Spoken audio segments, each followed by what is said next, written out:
Graça e paz a todos. Para mim é uma alegria estar aqui com você mais uma vez, para que a gente possa estudar a palavra de Deus, né? Estamos aqui nesse tema, falando sobre a Santíssima Trindade, né? Não é um tema fácil, mas é um tema o qual nós precisamos compreender ou ter um certo entendimento, né?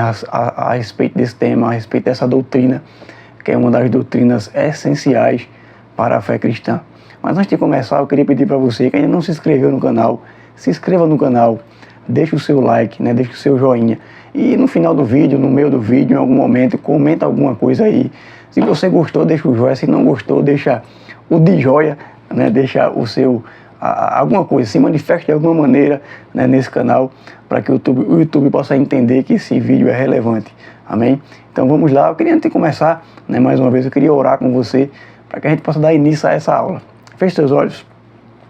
Pai, em nome de Jesus, para mim é uma alegria estar aqui mais uma vez, podendo falar da Tua palavra, podendo, Senhor, falar com os irmãos a respeito dessa doutrina tão essencial para a nossa fé. E que o Senhor possa nos dar graça, nos dar luz, Pai, em nome de Jesus, que o Espírito Santo possa nos guiar em toda a verdade, em nome de Jesus. Amém. Irmãos, eu estou um pouquinho rouco, né? Então se eu tossir aqui no meio da aula, não se preocupe não, mas a gente vai continuar, a gente vai completar essa segunda aula. Amém? Então a aula de hoje, eu queria falar sobre o Deus Pai. Então, como eu falei na primeira aula, o tema da Trindade não é um tema fácil, né? É um dos temas mais difíceis da teologia bíblica, da teologia cristã. Então, como eu falei, eu estou lhe explicando a doutrina da Trindade, porém, eu não posso lhe explicar a Trindade, ou seja, eu não posso falar como Pai, Filho e Espírito Santo subsistem eternamente em um único Deus. Eu não posso lhe explicar isso, né, de uma forma clara, ou seja, nenhuma analogia que eu fizer aqui vai chegar no ápice desse entendimento. Mas eu posso lhe explicar biblicamente como a doutrina da Trindade funciona. Ou seja, encontramos no Antigo Testamento essa doutrina de forma implícita, ou seja, não vemos essa doutrina tão clara no Antigo Testamento, ainda que, como foi na primeira aula, eu mostrei para você um pouco a Trindade no Antigo Testamento, mas nós encontramos no Novo Testamento essa doutrina de uma forma mais explícita, ou seja, de uma forma mais clara, para que a gente possa entender. Então, nenhuma analogia vai chegar ao ponto essencial, né, dessa doutrina. Muitas pessoas já tentaram fazer analogias, né, a respeito, por exemplo, da água, né, que dizem que a água, né, que dizem não é um fato, a água ela pode ser vista de três formas: da forma líquida, da forma gasosa e da forma sólida. Ou seja, o gelo é água sólido, a fumaça, o vapor é água em forma de fumaça e a água é água em forma líquida. Mas essas três formas têm a mesma essência. Os três são água, né? H2O. Mas a revelação bíblica mais clara da Trindade a gente encontra, como a gente leu, né, na semana passada. Se você ainda não assistiu a aula, volta lá e assiste a primeira aula. Na revelação mais clara da Trindade nós encontramos no batismo de Jesus, onde Jesus está sendo batizado por João Batista lá no Jordão, e o texto diz, Mateus capítulo 3, versículos 16 e 17, Jesus saindo logo da água, o Espírito Santo veio sobre ele em forma corpórea como uma pomba, e uma voz do céu falou: este é meu filho amado, em quem muito me agrada. Ou seja, Jesus estava na água, o Espírito Santo vem sobre ele, e a voz do Pai fala do céu. Por que a voz do Pai? Porque ele diz: este é meu filho amado. Então essa é a revelação mais clara e a melhor analogia que a gente pode fazer, a forma mais clara que a gente pode entender a Trindade, onde Pai, Filho e Espírito Santo são três pessoas distintas e não a mesma pessoa, como afirma, por exemplo, o modalismo, o unicismo modalismo. Mas vamos ao entendimento do Deus Pai nessa aula. Então, começando aqui falando sobre isso, eu queria ler aqui, né, o texto, né, como eu falei na primeira aula. Estou me baseando nessa revista, né, se você não tem, né, se você quiser comprar, entra no site da CPAD, no site da Amazon, em algum lugar você vai encontrar, na Shopee, você vai encontrar essa revista e você vai comprar, para que você também possa acompanhar alguns pontos. Eu não estou usando literalmente essa revista, estou usando também outros livros, por exemplo, como esse aqui, né, Entendendo a Trindade, e estou usando também outros livros, né, para falar sobre isso. Mas vamos lá. Conhecendo a identidade, os atributos e a glória do Deus Pai, por meio da revelação de Cristo e da ação do Espírito Santo. Conhecemos a identidade. Existem nas Escrituras várias passagens em que o Pai é chamado de Deus. São em tão grande número que já não deixa dúvida alguma sobre a deidade do Pai. Então nós encontramos no texto bíblico várias passagens que diz que o Pai é Deus. Então não deixa dúvida nenhuma da deidade do Pai, ou seja, que o Pai é Deus. Por exemplo, Jesus ensinou os seus discípulos a orar ao Pai. Mateus capítulo 6, versículo 9 diz assim: portanto, orem da seguinte forma: Pai nosso que estás nos céus, santificado seja o teu nome. Aqui é a oração modelo que Jesus nos ensina, a oração do Pai Nosso, e ele já chama, né, Deus de Pai. Outro exemplo, Mateus capítulo 6, versículo 32, fala de Deus, que é Pai, o Pai Celestial.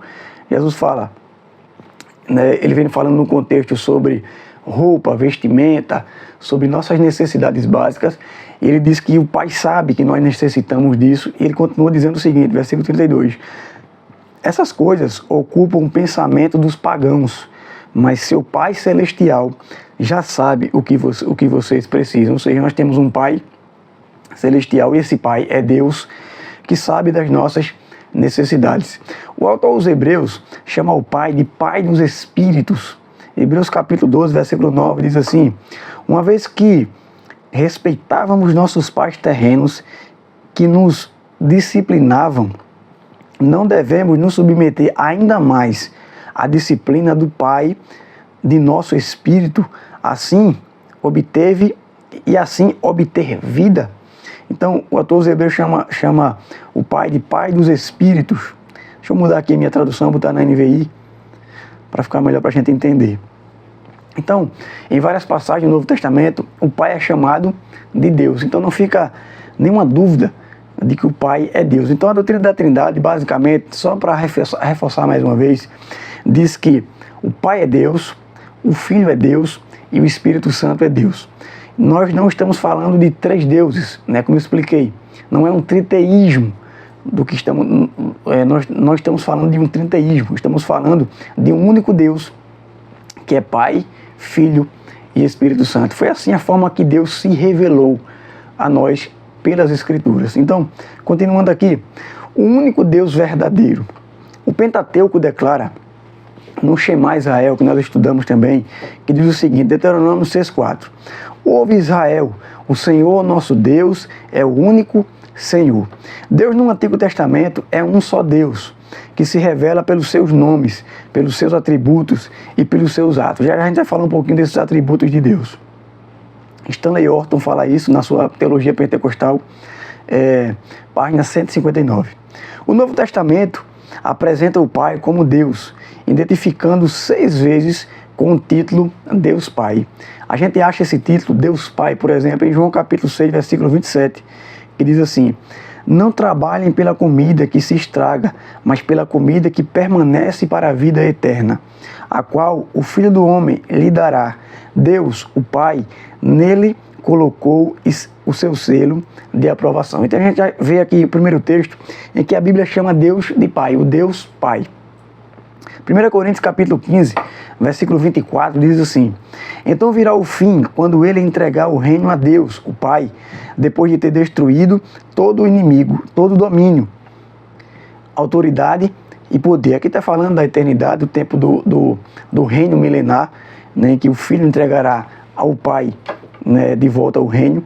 Então diz que Deus é o Deus Pai. Outro texto, Gálatas capítulo 1, versículo 1 e versículo 3, diz assim: Paulo, apóstolo, enviado não da parte de homens, nem por meio de pessoa alguma, mas por Jesus Cristo e por Deus Pai, que o ressuscitou dos mortos. Versículo 3, a vocês graça e paz da parte de Deus, nosso Pai, e do Senhor Jesus Cristo. Então a gente percebe aqui, né, até agora, eu não vou ler os textos todos, né, para a gente não alongar muito o vídeo, mas a gente percebe que Deus é chamado de Pai no Novo Testamento. E não só no Novo Testamento. Além dessas ocorrências explícitas, a Bíblia frequentemente se revela a Deus como Pai, destacando seu papel como Criador e sustentador do universo. Isaías capítulo 63, versículo 16, diz assim: entretanto, tu és o nosso Pai. Abraão não nos conhece, Israel nos ignora. Tu, Senhor, é o nosso Pai, e desde a antiguidade te chamas nosso Redentor. Então a gente vê aqui um texto do Antigo Testamento, em Isaías, em que Deus é chamado de Pai. Por exemplo, Efésios capítulo 6 também, versículo 4, diz o seguinte: um só Deus e Pai de todos, que é sobre todos, por meio de todos e em todos. Então Deus, Ele é o nosso Pai celestial. Ele é o Pai que está, acima de nós. O próprio Jesus se refere a Deus como Pai, como eu falei, e ensina aos discípulos a orarem ao Pai Nosso que estás no céu, reforçando a necessidade de um relacionamento pessoal com Deus. Quando Deus é chamado de Pai, o que é que isso nos mostra? Isso nos mostra uma forma clara de um relacionamento. Então você tem que chamar Deus de Pai, você precisa chamar Deus de Pai. Por quê? Isso denota um relacionamento que você precisa ter com Ele. Por exemplo, para o mundo, Ele é Deus. Para Israel, Ele é Yahvé, mas para os filhos, Ele é Pai. Então você que é filho de Deus, você precisa chamá-lo de Pai. Você precisa ter essa intimidade com Ele e orar ao Pai e ter intimidade com o Pai, porque o Pai Celestial tem cuidado de você. Mateus capítulo 6, Jesus fala que assim como as aves, elas não plantam, nem colhem, nem guardam em celeiros. Jesus fala assim: se Deus cuida assim das aves, quanto mais de vós, homens de pequena fé. Nós temos um Pai celestial que cuida de nós. Então, essa conotação de Deus Pai é para que você entenda que Ele quer ter uma intimidade com você, quer ter um relacionamento com você, porque Ele é Pai. Amém? Então, você que não teve pai, tenha Deus como seu Pai. Amém? Vamos continuar.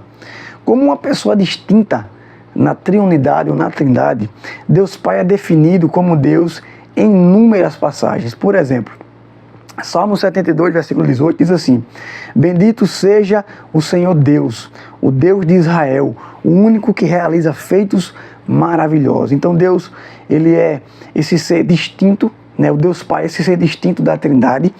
Como eu falei, a trindade, ela coexiste em três pessoas distintas, mas o único Deus, eu quero deixar isso fixado na sua mente, para que você não venha a cair em heresias antigas, que dizem que Deus são três deuses. Na verdade não é. É o único Deus que subsiste em três pessoas distintas. Então Deus Pai é uma dessas pessoas distintas na triunidade divina, na trindade divina, na santíssima trindade. Eu quero ler aqui um texto, por exemplo, deixa eu ver aqui, Efésios capítulo 6 de novo. Efésios capítulo 6, eu vou abrir aqui um texto mais longo, que diz o seguinte, versículo 4, que diz assim: há um só corpo e um só Espírito, assim como a esperança para a qual vocês foram chamados é uma só. Há um só Senhor, uma só fé, um só batismo, um só Deus e Pai de todos, que é sobre todos, por meio de todos e em todos. Então, o texto nos mostra que Deus, Ele é Pai, o nosso Pai celestial, que vive em nós, que está em todos, por meio de todos e em todos. Então, eu quero mostrar a você até aqui que a Bíblia revela que o Pai é Deus. Que o Pai, Ele é revelado como Deus. Só que eu quero entrar agora no outro tema, que é: o Pai age por meio do Filho. O Pai age por meio do Filho. A paternidade é o papel da primeira pessoa da Trindade. É que eu quero fazer uma ressalva nessa questão da primeira pessoa da Trindade. Esse termo, primeira pessoa, segunda pessoa e terceira pessoa, ele foi estabelecido para que houvesse um melhor entendimento, da doutrina da Trindade. Não é que o Pai é maior do que o Filho, e não é que o Filho é maior do que o Espírito Santo, e não é que o Pai é maior do que o Filho e que o Espírito Santo, não. O Pai, o Filho e o Espírito Santo, eles estão no mesmo nível, na mesma essência, eles eles dividem, eles coexistem no mesmo tempo, eles dividem a mesma essência. Eles são, ou melhor, eles não dividem, eles são a mesma essência. Então, quando a gente fala primeira pessoa da Trindade, segunda pessoa da Trindade, terceira pessoa da Trindade, não é que a gente está fazendo uma hierarquia na Santíssima Trindade, mas só para que a gente entenda como funciona, né, essa doutrina, para que a gente compreenda essa doutrina. Então isso foi estabelecido no século IV, no século V, por Agostinho, por Ambrósio, que foram pais da igreja, né, que colocaram, né, que estabeleceram essa doutrina para que a gente compreendesse melhor essa doutrina, para que a gente compreendesse bem. Por exemplo, se eu falar para você a terceira pessoa da Trindade, você vai pensar já no Espírito Santo. Mas não é que o Espírito Santo é menor do que o Filho, menor do que o Pai, não. Eles são coeternos, coiguais, coexistentes. É só para que a gente entenda melhor a doutrina. Então, a paternidade é o papel da primeira pessoa da Trindade. Assim o Pai opera por meio do Filho e por meio do Espírito Santo. Em 1 Coríntios, capítulo 12, versículo 4, diz assim, deixa eu abrir aqui, 1 Coríntios, capítulo 12, versículo 4. Há diferentes tipos de dons, mas o Espírito é o mesmo. Há diferentes tipos de ministérios, mas o Senhor é o mesmo. Há diferentes formas de atuação, mas é o mesmo Deus que efetua tudo em todos. Se você prestar atenção nesse texto, você vai ver aqui, né, como eu expliquei no primeiro texto, no primeiro vídeo, a divisão das funções da Trindade. Ou seja, existem duas maneiras de a gente olhar a Trindade. A Trindade antológica ou ontológica e a Trindade econômica. Como é que isso funciona? Eu quero destrinchar isso para você, não quero deixar nada aqui, né, de difícil entendimento. Então vamos lá. O que é a Trindade ontológica? A Trindade ontológica fala do ser de Deus eterno. Ou seja, o Pai, o Filho e o Espírito Santo são coiguais, coexistentes, a mesma substância, a mesma ousia, a mesma essência. Então, quando falamos de Trindade ontológica, você vê alguém falando Trindade ontológica, está falando desse ser de Deus, que o Pai, o Filho e o Espírito Santo são coiguais. Mas quando você ouvir o termo assim, Trindade econômica, está falando da função de cada um em questão da redenção, em questão de distribuição de dons. Por exemplo, versículo 4 diz assim, que a gente leu, 1 Coríntios capítulo 12.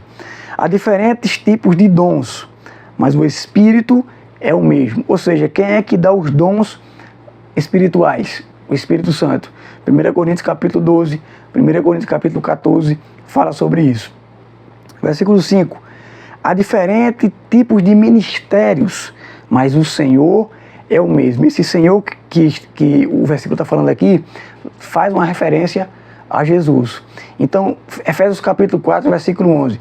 Quem é que dá, quem é que distribui dons aos homens, dons ministeriais aos homens? Jesus. Então você já percebe aqui que o Espírito Santo dá os dons espirituais, Jesus dá os dons ministeriais. Aí versículo 6 fala, há diferentes formas de atuação, mas o mesmo Deus que efetua tudo em todos. E a palavra Deus que aparece aqui é Theos, mas que faz uma referência aqui no versículo ao Pai. Então, Espírito, o Espírito Santo, Jesus e o Pai. Diferentes funções nessa trindade econômica. Amém? Então, espero que você tenha entendido isso. Outro texto, Efésios capítulo 4, de novo, versículo do 4 até o 6, que diz assim, há um só corpo e um só Espírito, assim como a esperança para a qual vocês foram chamados é uma só.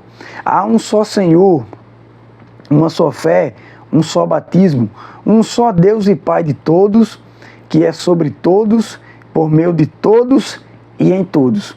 Então veja, tem gente que pega esse texto e fala assim, há um só Deus e Pai.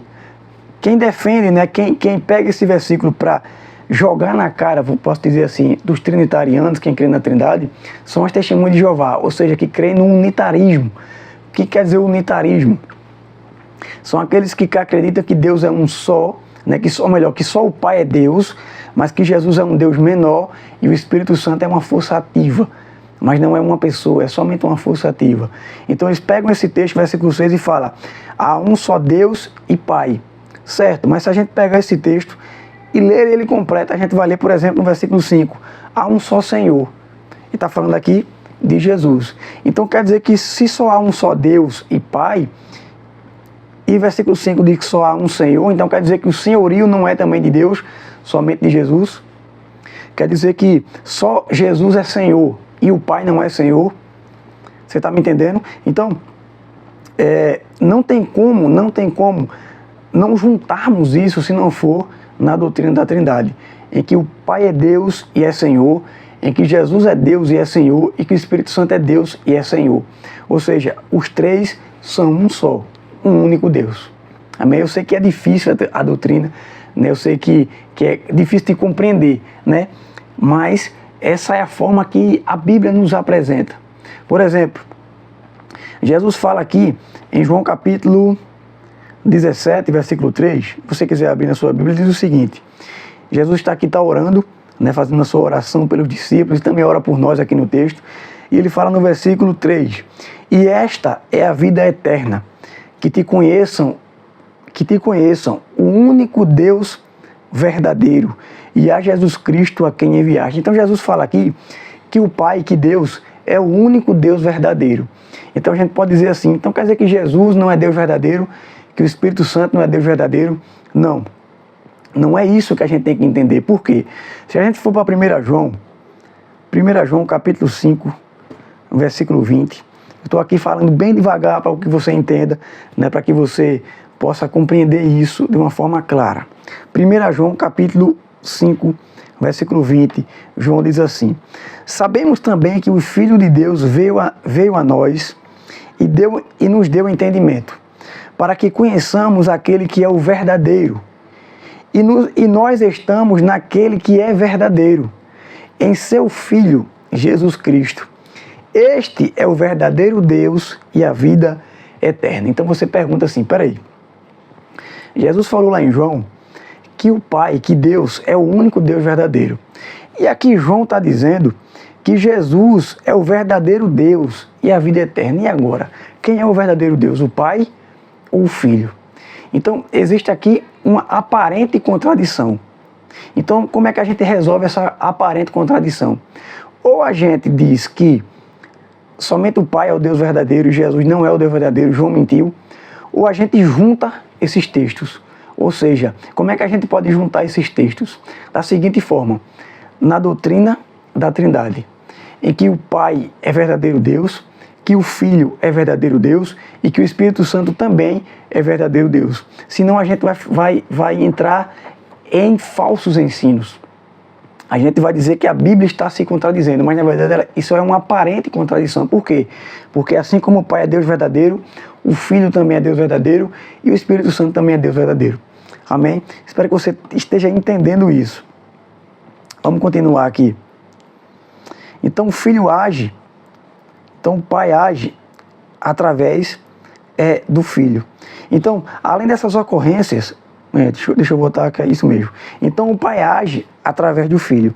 O Pai proclamou as palavras criadoras, Salmos capítulo 33, versículo 9, pois ele falou e tudo se fez, ele ordenou e tudo surgiu. O Filho as executou, João capítulo 1, versículo 3, todas as coisas foram feitas por intermédio dele, e sem ele nada do que existe teria sido feito. O Pai planejou a redenção, Tito capítulo 1, versículo 2, fé e conhecimento que se fundamentam na esperança da vida eterna, ao qual o Deus que não mente prometeu antes dos tempos eternos. E o Filho realizou a redenção. João capítulo 17, versículo 4. Eu te glorifiquei na terra, completando a obra que me deste para fazer. Então a gente vê aqui o Pai agindo através do Filho. Quero entrar aqui no terceiro ponto. Deixa eu ler aqui somente uma partezinha da lição que diz o seguinte: quando o Filho retornou ao céu, o Espírito Santo foi enviado pelo Pai e pelo Filho para ser o Consolador e Ensinador. João capítulo 14, versículo 26 diz assim: mas o Conselheiro, o Espírito Santo, que o Pai enviará em meu nome, lhes ensinará todas as coisas e lhes fará lembrar tudo o que eu lhes disse. Então a gente vê aqui o Pai, o Filho e o Espírito Santo agindo na nossa redenção. Deixa eu abrir aqui um texto em 1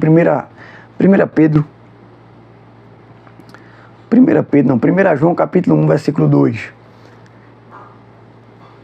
Deixa eu ver se é isso, é 1 Pedro capítulo 1, versículo 2. Isso, que diz assim, para que você entenda essas funções. 1 Pedro capítulo 1, versículo 2.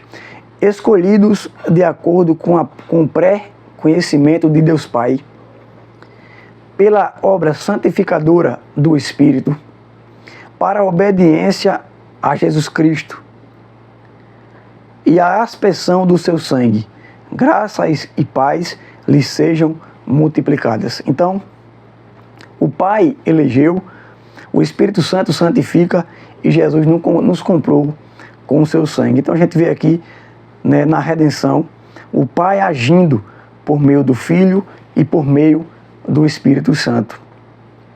Terceiro ponto, o Pai se faz conhecer por meio do Filho. O Pai se faz conhecer por meio do Filho. Cristo afirma que o conhecimento do Pai é mediado exclusivamente por Ele. A intimidade entre o Pai e o Filho é absoluta e perfeita. Ninguém conhece o Pai senão o Filho, e aquele a quem o Filho quiser revelar. Mateus capítulo 11, versículo 27. Essa declaração revela dois princípios importantes. Primeiro, o Pai é um ser pessoal e relacional. Entenda isso, o Pai é um ser pessoal e relacional. Segundo ponto, só é possível conhecer a Deus por meio do Filho, o único mediador entre Deus e os homens.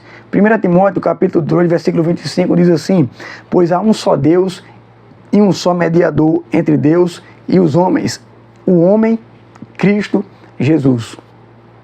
João capítulo 14, versículo 6, Jesus fala, eu sou o caminho, a verdade e a vida, e ninguém vem ao Pai a não ser por mim. Então Jesus é o único mediador, é o único que pode nos trazer a revelação do Pai. Em Hebreus capítulo 1, versículo 1 diz assim, há muito tempo Deus falou aos pais, deixa eu abrir aqui o texto completo. Hebreus capítulo 1, versículo 1 até o 3 diz assim, há muito tempo Deus falou aos pais, Deus falou de muitas vezes, de várias maneiras, aos nossos antepassados por meio dos profetas. Mas nesses últimos dias, falou-nos por meio do Filho, a quem constituiu o herdeiro de todas as coisas e por meio de quem fez o universo.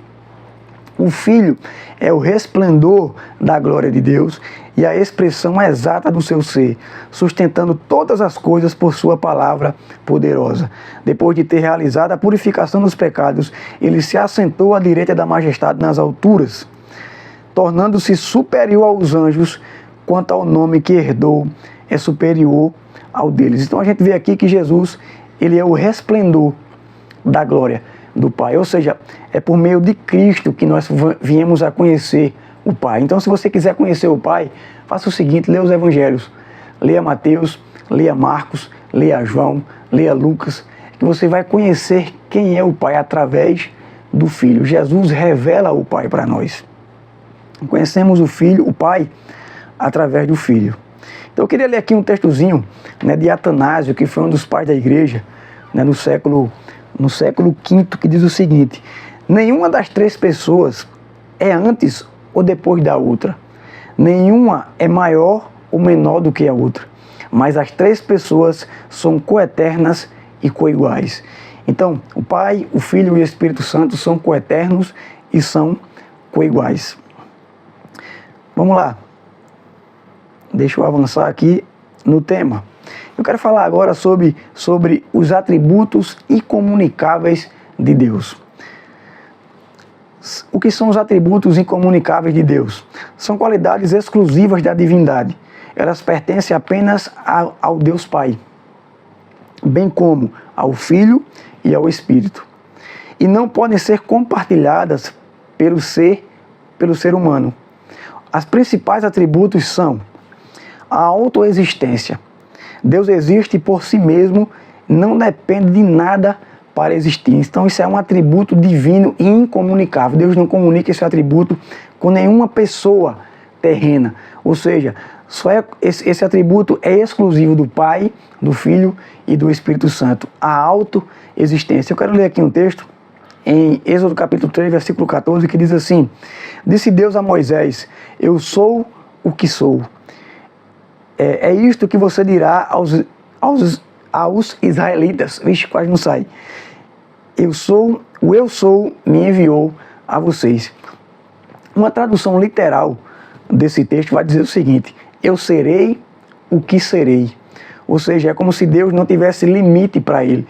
Ele vai ser o que ele decidir ser. Né? No nosso texto tem eu sou o que sou, mas o texto literal, né, do hebraico quer dizer eu serei o que serei. Ou seja, Deus vai ser o que ele decidir ser. Né?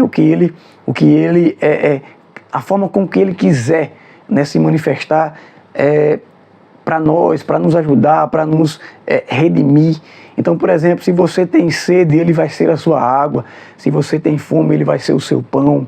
Se você está doente, ele vai ser a sua cura, e assim por diante. Outro atributo incomunicável de Deus, a eternidade. Deus não tem começo nem fim, não está limitado pelo tempo. Salmo 90, versículo 2 diz assim: antes de nascerem os montes e de criares a terra e o mundo, de eternidade a eternidade, tu és Deus. Então Deus é eterno. Outro atributo, imutabilidade. Deus não muda, ele é sempre o mesmo. Malaquias 3,6, muita gente conhece o texto, diz assim: de fato, eu sou o Senhor, não mudo. Por isso vocês, descendentes de Jacó, não foram destruídos. Tiago capítulo 1, versículo 17 diz assim: toda boa dádiva e todo dom perfeito vem do alto, descendo do Pai das luzes, de quem não muda, como sombras inconstantes. Então Deus, ele é imutável, ele não muda, ele tem a imutabilidade. Outro atributo divino, a onipotência. Deus é todo poderoso e nada pode frustrar os seus desígnios. Deus é onisciente. Deus conhece perfeitamente o passado, o presente e o futuro ao mesmo tempo. Deus é onisciente. Isso. Deus é onisciente. Deus conhece perfeitamente o passado, o presente e o futuro. Então agora, eu pulei. Agora ele é onipresente. A sua onipresença. Deus está ao mesmo tempo presente em todos os lugares. Então Deus é. Isso aqui só são alguns atributos incomunicáveis de Deus: autoexistência, eternidade, imutabilidade, onipotência, onisciência e onipresença. Agora, os atributos comunicáveis, ou seja, aquilo que Deus comunica conosco, atributos que são comunicados conosco. São qualidades divinas que de alguma forma Deus compartilha com suas criaturas, ainda que de maneira limitada. Refletem os aspectos do caráter e da moral de Deus, que podem ser vistos em grau menor no ser humano, criado à sua imagem e semelhança. Diante deles destacam-se a santidade. Deus é santo e chama seus filhos a serem santos em toda maneira de viver. 1 Pedro capítulo 1, versículo 15 diz assim: mas assim como é santo aquele que os chamou, sejam santos vocês também em tudo o que fizerem, pois está escrito: sejam santos porque eu sou santo. Então Deus comunica conosco a sua santidade. Outro atributo, o amor. Deus é amor em essência. E podemos amar a Deus e ao próximo como reflexo desse amor. 1 João capítulo 4, versículo 8 diz assim: 1 João capítulo 4, versículo 8. Deixa eu abrir aqui. 1 João capítulo 4, versículo 8 diz assim: quem não ama não conhece a Deus, porque Deus é amor. Então Deus é amor, ele comunica conosco esse atributo que é o amor. Então eu e você também podemos amar, porque Deus compartilha conosco esse atributo. Outro atributo, fidelidade. Deus é sempre fiel e também nós também somos desafiados a ser fiéis.